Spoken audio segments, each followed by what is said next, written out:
This is a video by Richpin. Today we're going to do a walkthrough on removing the inner tie rod end. Now the first thing we need to do is get the car up in the air, support it on jack stands, remove the tire and wheel assembly. And this is the outer tie rod end next to the steering knuckle. Need to loosen this jam nut, then remove the nut that secures the outer tie rod end to the steering knuckle. Now you want to take a hammer and shock the knuckle where the tie rod end goes through, and that should remove the tie rod end. Now in some cases, if you cannot remove that, you can use a tool like this, which is a pickle fork. It will go right in here and separate the tie rod end, but be warned, it will cut the boot and that end will be junk afterwards. Now after you removed the outer tie rod end to the steering knuckle, you have to proceed up to the boot.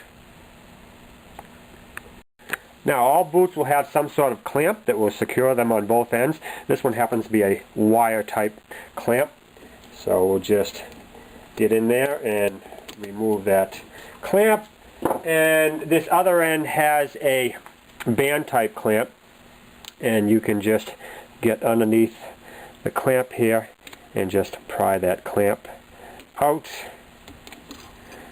And now we can remove the boot. Sometimes you can put a screwdriver underneath the edge of the boot here and then work it off and then pull the boot back.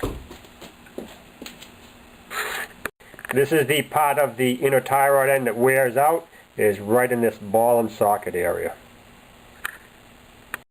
Now in this particular inner tie rod end, it has a jam nut right here that would have to be loosened up before you can put your wrench on this flat right here and remove the tie rod end.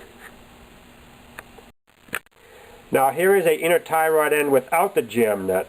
Now the most commonly used tool to remove it is this tool right here, which is a crowfoot wrench. It has a 1/2 inch drive for your extension to go into, and it fits right over the flats like such. If you want to use this type of tool, you can buy them commercially.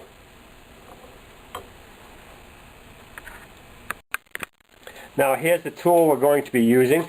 It's an 18-inch extension with a 1/2 inch breaker bar, and what you'll do is you'll get in there, get the crowfoot wrench onto the flat of the tie rod end, and then start to remove it. Now be warned that the tie rod end has Loctite on it, so it will come off hard. You'll have to put some effort into it.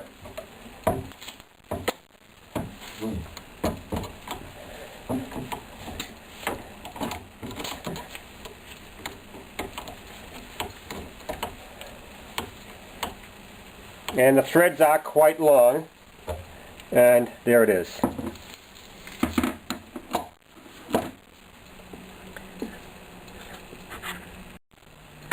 Now when you put your new assembly in, make sure you put some Loctite back on the threads when you install it.